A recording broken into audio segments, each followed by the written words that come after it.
इसके बाद मोहम्मद अरहान, मोहम्मद हमजा, अदीबा नाज,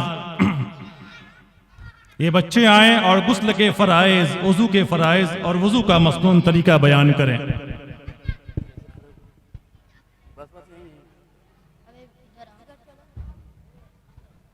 अस्सलामु अलैकुम रहमतुल्लाहि बरकातुहू। हम आप लोगों के सामने गुस्ल के प्राइस पेश करने जा रहे हैं। गुस्ल के फर्ज 3 हैं। नंबर 1, मरतबा मुंह में पानी भरकर कुल्ली करना। नंबर 2, 1 मरतबा नाक की नर्म हड्डी तक पानी पहुंचाना। नंबर 3, 1 मरतबा इस पूरे बदन पर इस तरह पानी डालना कि एक बाल बराबर भी कोई जगह सूखी ना रहे। वज़ू के फ़राइज़। वज़ू में 4 फ़र्ज़ हैं। नंबर 1, पेशानी के बालों से ठुड्डी के नीचे तक और एक कान की लौ से दूसरी कान के लौ तक और पूरे चेहरे को 1 मरतबा धोना। नंबर 2, दोनों हाथों को कैनियों समेत 1 मरतबा धोना। नंबर 3, 1 मरतबा चौथाई सर का मसा करना। नंबर 4, दोनों पाँव टखनों समेत 1 मरतबा धोना। नोट: इन अज़ा को धोते वक्त बाल बराबर भी जगह सूखी ना रहे, वरना वज़ू नहीं होगा। मैं आप लोगों के सामने वज़ू का तरीका पेश करती हूँ। नमाज पढ़ने से पहले पाकी हासिल करना ज़रूरी है।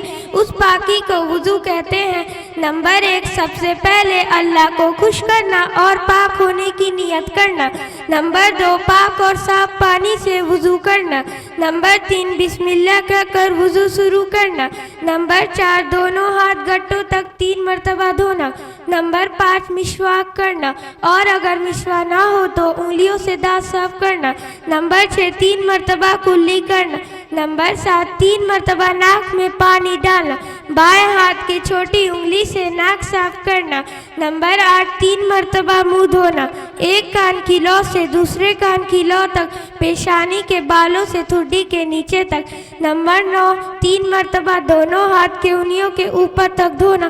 पहले दायां हाथ धोना, फिर बायां हाथ धोना और उंगलियों का खलाल करना। नंबर 10, हाथ पानी से गीला करके पूरे सर का, फिर गर्दन का, फिर कानों का 1 मरतबा मशा करना। नंबर 11, 3 मरतबा दोनों हाथ दोनों पैर के उंगलियों के ऊपर तक धोना। पहले दायां पैर धोना, फिर बायां पैर धोना और उंगलियों का खलाल करना। नंबर 12, चेहरे, हाथ और पैर को अच्छी तरह रगड़ कर धोना। नंबर 13, वज़ू के बाद की दुआ पढ़ना। अस्सलामु अलैकुम वरहमतुल्लाहि वबरकातुहू। माशा अल्लाह। इसके बाद